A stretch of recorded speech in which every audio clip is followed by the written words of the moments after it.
guys, welcome back to another episode of the Living in Bremerton podcast. My name is Cassandra Lopez and I am your host. If you are watching this on my YouTube channel, be sure to subscribe, tap that little bell so you're notified every time I drop a new video. I wanted to do a podcast about me, but not because I feel like talking about me, because people ask me about me all the time. So I thought it would be fun so you guys can get to know me a little better. You know, if we end up working together, then, you know, at least you'll kind of know my history a little. So if you've been following me for a while on my channel, then you know I'm a US Navy veteran. I was in the Navy for 6 years. I grew up in Northern California. I was actually born in Virginia. I was an Air Force brat. My dad was in the Air Force for 20 something years. He was stationed at Langley in Virginia, got transferred to Beale Air Force Base in Northern California in Yuba City. We lived in a little community called Lake Wildwood, which is in Penn Valley. Later on, like in high school, we moved to Grass Valley. We moved to this little community called Alta Sierra, went to Nevada Union High School. And then from there, I went to UOP, University of the Pacific in Stockton for a couple of years. And then I dropped out and joined the Navy. College just was not for me at the time. So I joined the Navy, did that for 6 years, traveled. It was really cool. I'm super glad I did it. I'm also really glad I got out. My rate was really saturated. There was not a lot of advancement opportunity. It was kind of like a dead-end job, kind of where I saw it going. So I decided to get out. I used my GI Bill to go back to school. I got my degree from ITT Tech. Shortly thereafter, they lost their accreditation. So not only was I not employed in my degree field, but now I was no longer employable in my degree field. So that was a whole thing. So that's kind of why I got into real estate, because I was like, well, I have these people skills. I have these service industry skills. I need a job where I can apply those, but then also, you know, earn a good living, right? Take care of my family, all this stuff. I have 3 kids. They're 18, 13, and 9, 2 girls and a boy. I have 2 German Shepherds. I've lived in Bremerton for 23 years. So I was first stationed here in July of 2000. You know, a ways into my real estate career, I decided that I was going to use the knowledge that I have of Bremerton and the area to my advantage and to your advantage, in that I could become like the neighborhood expert. Like I could become the person that somebody goes to say, hey, is there a this in town or that in town? Or where would you go for Greek food? Or where would you go for a kid's birthday party? Like I'm trying to set up a kid's birthday party or something like that. Where is the best farmer's market? Where's the best whatever? And I know all that stuff. And so why don't I share it? So that's kind of why, well, that is the reason why I created my YouTube channel, Living in Bremerton, Washington. And now I just created a podcast to supplement that and to complement that, so that if you're listening to it while you're driving or whatever, then hi, how's it going? Drive safe, hands on the wheel, eyes forward. I really embraced my career. I got my managing broker's license. So I'm a managing broker with my team. I started out, I first licensed in 2013, and then I started at a RE/MAX office, and then I went to Keller Williams West Sound, went back to RE/MAX, but a different RE/MAX office. Don't judge. It's a whole thing. So anyway, but here I am. I'm really enjoying being back at Keller Williams. So Keller Williams has 2 offices here regionally. There's one in Silverdale. So that's the one I was at previously. And now I'm at Keller Williams West Sound. So it's the same owners, still West Sound, just 2 branches, right? So I was in the Silverdale and now I'm in the Gig Harbor. Even though I live and work in Bremerton, I just hang my license in the Gig Harbor office. I'm rarely physically there, but I'm really enjoying the support here. I'm really enjoying the people here. It's a whole different experience from when I was here the first time. So anyway, all that to say, I'd like to say that I'm the neighborhood expert who also happens to be a real estate agent, because, you know, I think real estate agents get such a bad rap for a lot of things based on the actions of a few. You know, like before I was in the industry, I remember having this feeling about real estate agents that they were like really slimy salespeople, and they were only in it for the money and like all that stuff. Well, now that I'm in it, and I'm nothing like that. And I've met so many fantastic people in this industry that are nothing like that, that it's completely changed my perspective on the whole thing. You know, there are still those few, they are the slimies, and they are the reason why we all have that horrible reputation, but here's the deal. Like, being a real estate agent, we're 1099. We don't get paid by the hour. We get paid on commission, which means we help our buyers and sellers successfully navigate the purchase or sale of a home on the terms that they, you know, are comfortable with. And once we've successfully done our job and the property closes and our seller gets to sell or our buyer gets to buy, only then do we get paid. So it's not like, you know, the driving around and all the things and all that. Like, we don't get paid for that. It was quite a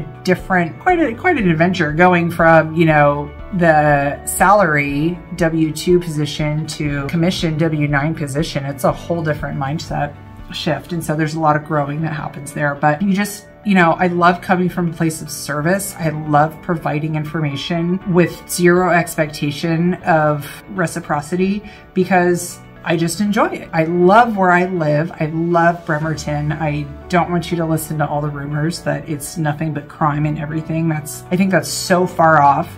I think there's crime anywhere you go. It doesn't matter where you live. Even in Gig Harbor, that's got like one of the lowest crime rates in the state.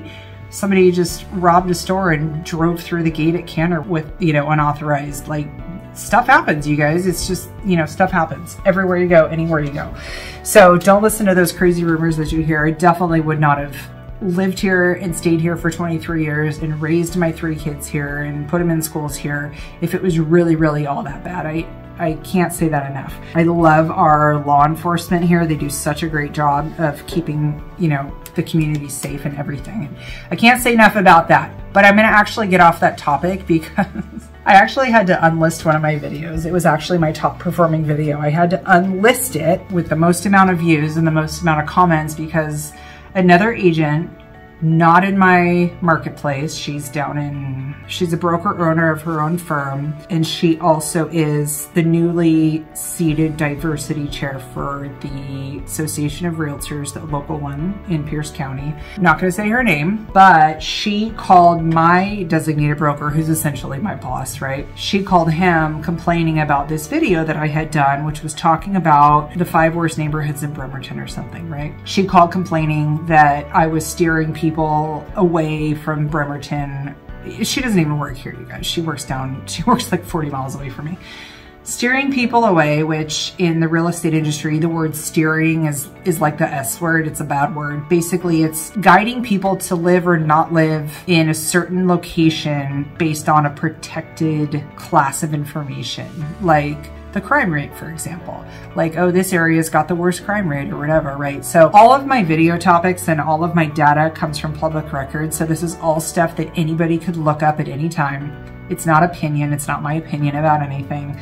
I'm really careful about only giving factual information, and I also provide links to the sites where I got the information so that you guys can fact check it and do whatever you want with it. A high horse moment about it. So she called my broker and complained, and just to appease everybody and avoid a Fair Housing Act violation suit, I just unlisted it because I would rather play nice than stand on my principles and my moral high ground and potentially face, you know, a worse action. But even though I disagreed with her completely, so anyway, I got to be really careful about what I say when I say, so we're gonna just not talk about the crime stuff anymore.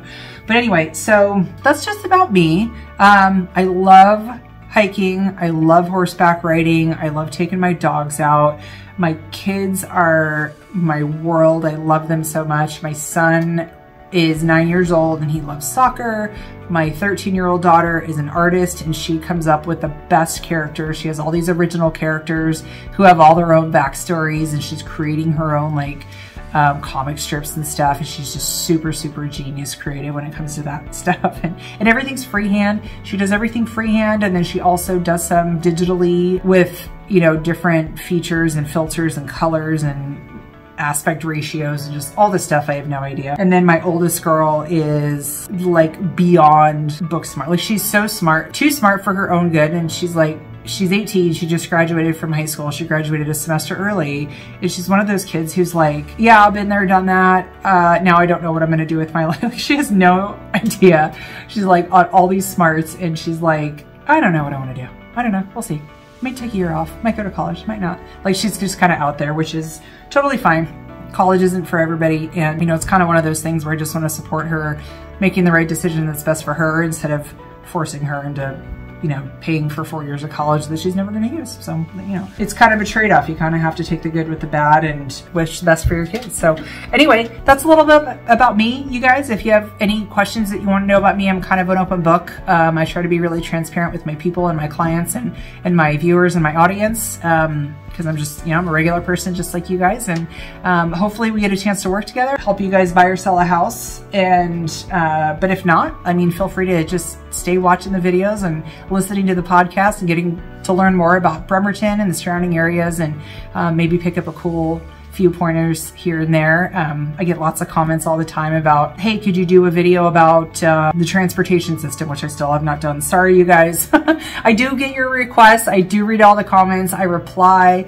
If you comment like with a hate comment, you're blocked. I don't put up with that stuff at all. This is not a place, this is not a proper forum for that kind of hate speech, so I do not tolerate it. I will remove it and block you immediately. So just, that's your one warning. But if you want to leave a nice comment about a future video topic or podcast topic or something like that, I will totally do my best to put it on my calendar and get that out for you guys, because I know that's what you're asking for, so I'm happy to oblige and get that to you. So anyway, if you like that video, or if you're listening on one of the podcast formats, give me a thumbs up. Drop a comment, subscribe, share with a friend, all the goodies. My contact information is always in the show notes, so I look forward to seeing you guys on the next one.